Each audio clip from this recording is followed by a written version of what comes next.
खोनाबाय ओइ गुरु आफा हे आरे ओइ गुरु आफा आंखौ होनदोंना औ नोंखौनो होनदों नोंथांनि अनगा बेवहाय आरो सोरबाफोर गुरु आफा दंबावो ना आरे गुरु आफा नोंखौनो होनदों जों नोंखौनो मामोन माने गुरु आफा जोंनि महाराजा नोंथांखौ लिंहरथारदों गोख्रै लिंहरथारदों हो आंखौ लिंहरदों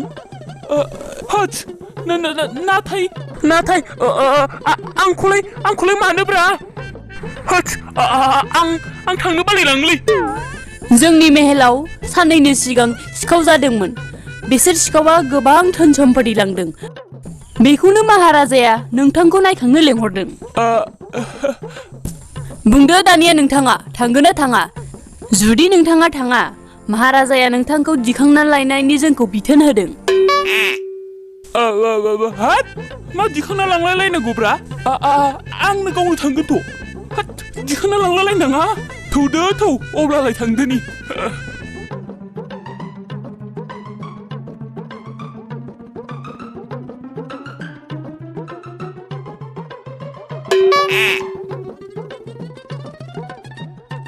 औ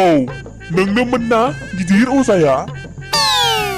जाय गावनि गोहो बोलोनि मोन्थोरजों बे संसारनि गिदिरनिफ्राय गिदिरसिन थाखुमाना थानाय जिनिसखौ नायखांहरजोबनानै दिहुननो हायोबालाय नोंथाङा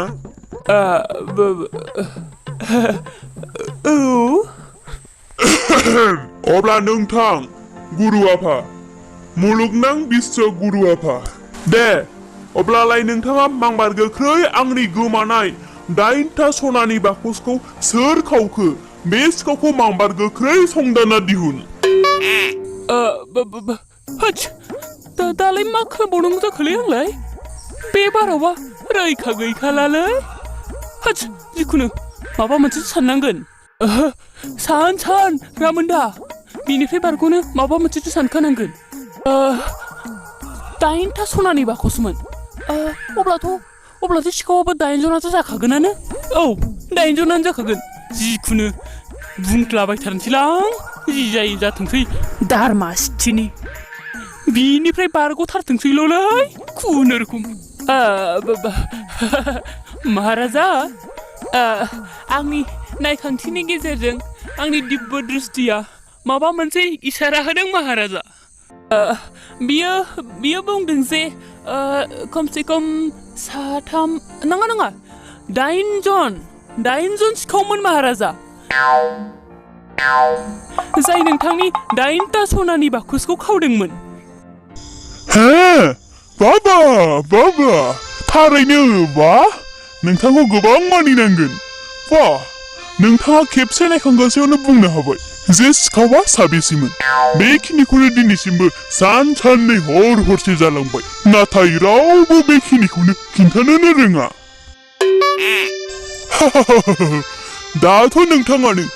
आंनि साहि सनानि खाजानाखौ नोंथाङानो लाबोफिननांगोन जुदि नोंथाङा फेलें जायो गुरु बाबा बे खामानिया जुदि नोंथाङा फेल जायो अब्ला आं नोंथांखौ जोबथेसालियाव अरायनि थाखाय जोबनानै दोनगोन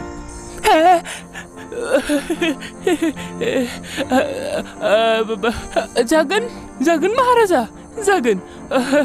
आं गोबां नाजागोन महाराजा नोंथांनि गोमानाय खाजानाखौ लाबोफिनो आं नाजाथारगोन महाराजा नाथाय महाराजा एसे टाइम नांगोन हाब बेसेबांथो टाइम नांगौ नोंनोलाय बेसेबां माने महाराजा सिखावा गासै 8 जनमोन अब्लाथ' सासे सिखावखौ हमनो थाखाय सानसे 8था सिखावखौ हमनो थाखाय 8 सान औ महाराजा 8 सानाथ' नांखागोन हाब एथबां गोबाव दे आं जिखुनु नोंनो 8 साननि खाबु होबाय खिन्थु नाथाय गोसोआव ला गुरु बाबा 8 सान जुदि 8 साननि उनावबो नोंथाङा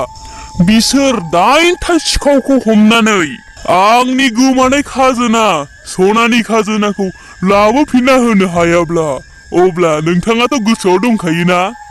आं दानि एसे सिगां मा बुङामोन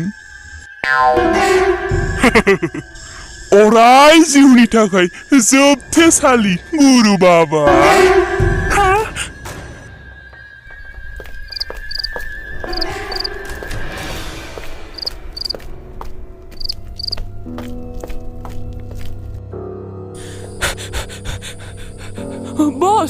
बस खोथाया ओरैबायदि जाबायना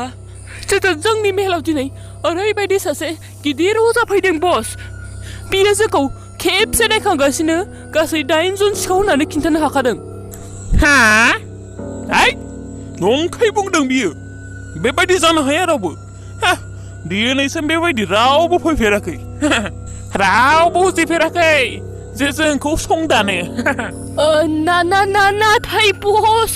आं हले गिलायसो लांबायलै हाब बोरै खेबसे नायखांगासिनो जों साबेसेमोन जों गासै 8 जनमोन बेखौ बोरै बुंनो हाखोब्रा बिलाय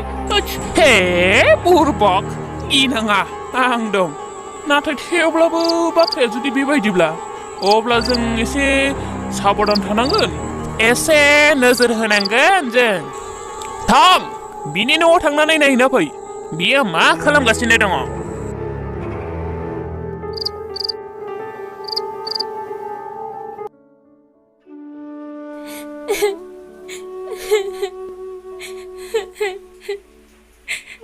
आंखौ निमाहा होनो आंहा जोबोर गिदिर गोरोन्थि जाबाय गुबुननि फारसे खिथेर लानो थाखायनो आं नोंखौसो दिनै बेसेबा गिदिर हाखराव खोख्लैबाय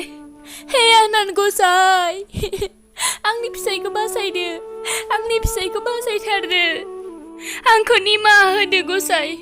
आंनि साजाखौ आंनि फिसायनो दाहोथारसै आरे लावगि दायो बेफोरबायदि दुखु जानानै जेबो मुलाम्फा गैला जेबो राहा गैला जोंहा दायो 8 साननि उनाव राजानि सानैसो सान्थ्रिफोरा आंखौ लांफैसिगोनसो आरो अरायनि थाखाय जोबथेसालियाव जोबनानै दोनसिगोन आंखौ नङा बेबायदि जानो हाया दाथ' बिदिनो जासिगोन लावगि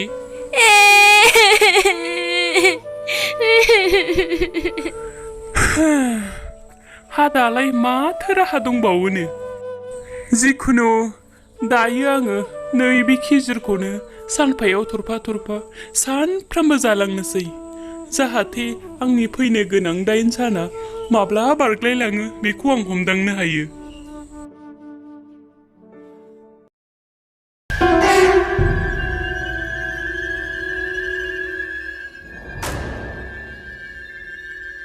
नै जागायजेननोसैयानो आङो नैबे जाबाय सेथि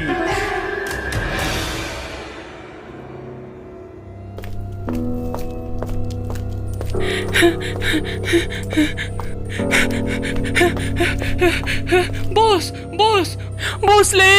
आंखौ रैखा खालामदो बस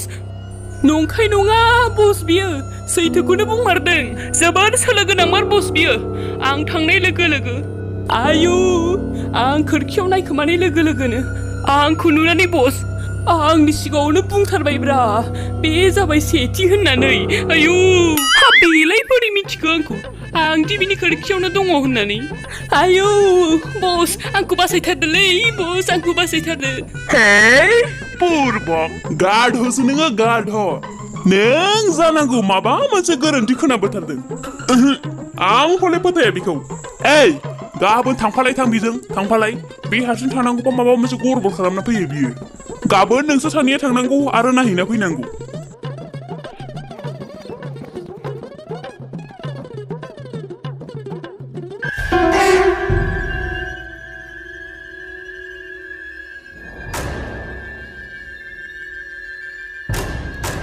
बे जाबाय 2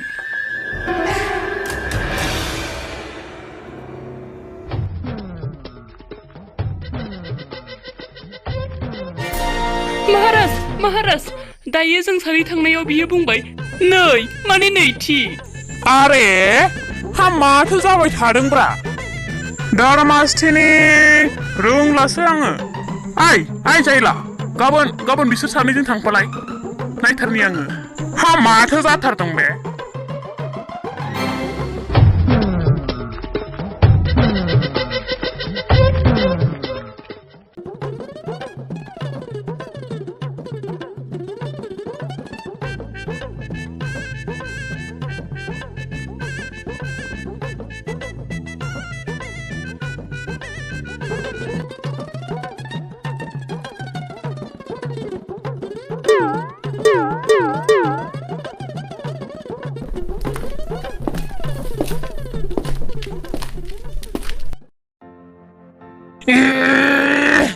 बास